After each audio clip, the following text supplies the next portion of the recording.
মানবাধিকার লঙ্ঘনের অভিযোগে ২০২১ সালের ডিসেম্বরে এলিট ফোর্স র্যাবের ওপর নিষেধাজ্ঞা আসলে বাংলাদেশ ও যুক্তরাষ্ট্রের মধ্যকার সম্পর্ক নিয়ে টানাপোড়েন তৈরি হয়।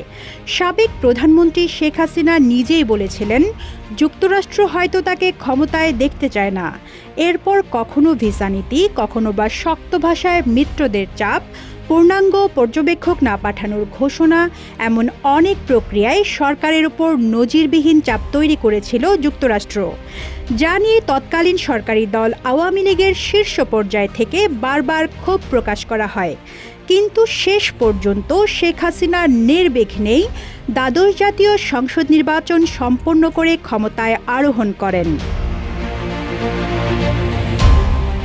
নির্বাচনের সময় আমেরিকাকে কিভাবে হাত করা হলো, এবার এ ব্যাপারে মুখ খুললেন সাবেক প্রধানমন্ত্রী শেখ হাসিনার বেসরকারি খাত বিষয়ক উপদেষ্টা সালমান এফ রহমান।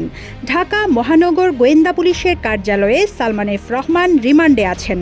নিউমার্কেট থানায় দায়ের হওয়া হকার শাহজাহান আলী হত্যা মামলায় গত ১৩ আগস্ট তাকে গ্রেপ্তার করা হয়। যমুনা রেফ্রিজারেটর, খাবার ফ্রেশ তো লাইফ জম্পেশ। জিজ্ঞাসাবাদে ডিবিকে সালমান এফ রহমান তাকে ছেড়ে দিতে বলেন। জানান, তাকে আটকে রাখলে তার বিভিন্ন প্রতিষ্ঠানে কর্মরত ৮০,০০০ লোক বেতন পাবে না। বিভিন্ন ব্যাংক থেকে যে ঋণ নেওয়া হয়েছে সেই ঋণের কিস্তি দিতে পারবে না, আর এতে দেশেরই ক্ষতি হবে। তাকে ছেড়ে দিলে তিনি দেশ ঠিক করে দেবেন বলেও জিজ্ঞাসাবাদকারী কর্মকর্তাদের বুঝ দেওয়ার চেষ্টা করেন। গত নির্বাচনের আগে আওয়ামী লীগ কীভাবে পরিস্থিতি নিয়ন্ত্রণে নিয়ে সরকারের পতন ঠেকিয়ে দেয়, ডিবি কর্মকর্তা এমন প্রশ্ন করলে সালমান এফ রহমান বলেন, আমরা আমেরিকার পক্ষে আছি, এটা আমরা ভারতের মাধ্যমে আমেরিকাকে বোঝাতে পেরেছিলাম। আমরা তাদেরকে আরও বুঝিয়েছিলাম, বাংলাদেশকে বাঁচাতে হলে শেখ হাসিনার বিকল্প নেই। তখন আমাদের এবং ভারতের কথায় আমেরিকা কনভিন্স হয়েছিল, তা না হলে তখনই আমাদের পতন হয়ে যেত।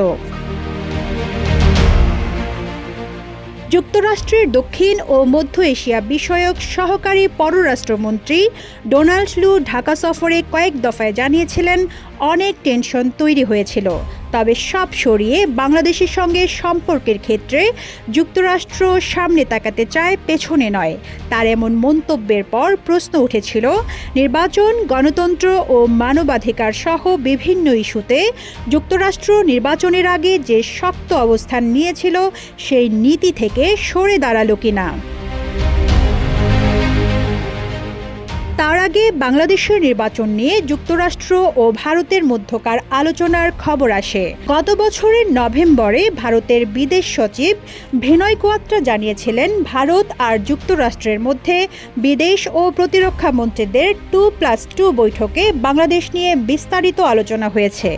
মূলত এরপরই নির্বাচন নিয়ে দৃশ্যত শক্ত অবস্থান থেকে কিছুটা নমনীয়তা প্রদর্শন শুরু করে যুক্তরাষ্ট্র।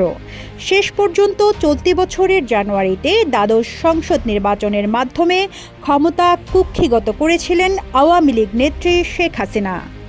রিজওয়ানা রিন্তি, ইত্তেফাক।